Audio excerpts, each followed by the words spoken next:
Il est ouvertement pro-palestinien et il a repris en son temps un slogan, le slogan mondialiser l'intifada, en clair, faire la guerre aux juifs partout dans le monde. Et quand on lui demande de condamner le 7 octobre, et bien souvent il botte en touche, il répète que le problème c'est l'occupation d'Israël. Est-ce que ça ne vous choque pas? Il y a 3 fausses informations dans ce que vous venez de dire.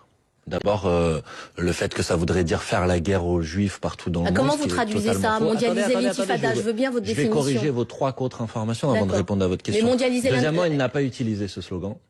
Ça, c'est une deuxième contre-information. Si, il l'a utilisé, il a repris à son constat. Pas récemment, il ne l'a pas utilisé. On lui a posé la question de savoir si ça le choquait que des jeunes personnes l'utilisaient. Et il a dit, je ne suis pas là pour faire la police des mots. Et vous traduisez ça par le fait que lui a utilisé ce slogan. Il l'a repris pardon, madame, de vous le dire. Pardon, madame, de vous le dire, temps. mais je crois que vous êtes ici pour informer les gens et pas les désinformer. Et là, en l'occurrence, par votre question, vous les désinformez. Donc, personnellement, je n'ai pas non plus utilisé ce slogan. Par contre, je salue l'engagement de Zoran Mamdani contre le génocide en cours à Gaza.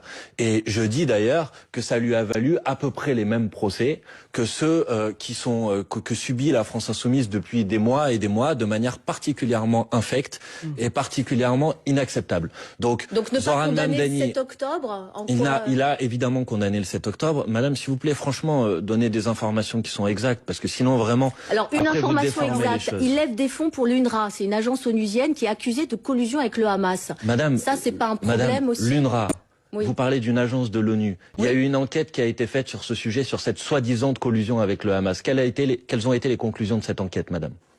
C'est qu'il n'y avait aucune collusion avec le Hamas. Donc, s'il vous plaît, et c'était une enquête qui était une enquête indépendante et internationale. Mais franchement, vous vous rendez compte de la question que vous êtes en train de me poser? L'UNRWA, c'est une agence humanitaire qui ouvre des écoles pour les enfants palestiniens. Et vous êtes en train de reprocher à Zoran Mamdani de financer l'UNRWA. Vous savez que la France finance l'UNRWA. Et vous savez que heureusement que la France finance l'UNRWA et qu'aujourd'hui Donald Trump veut plus financer l'UNRWA.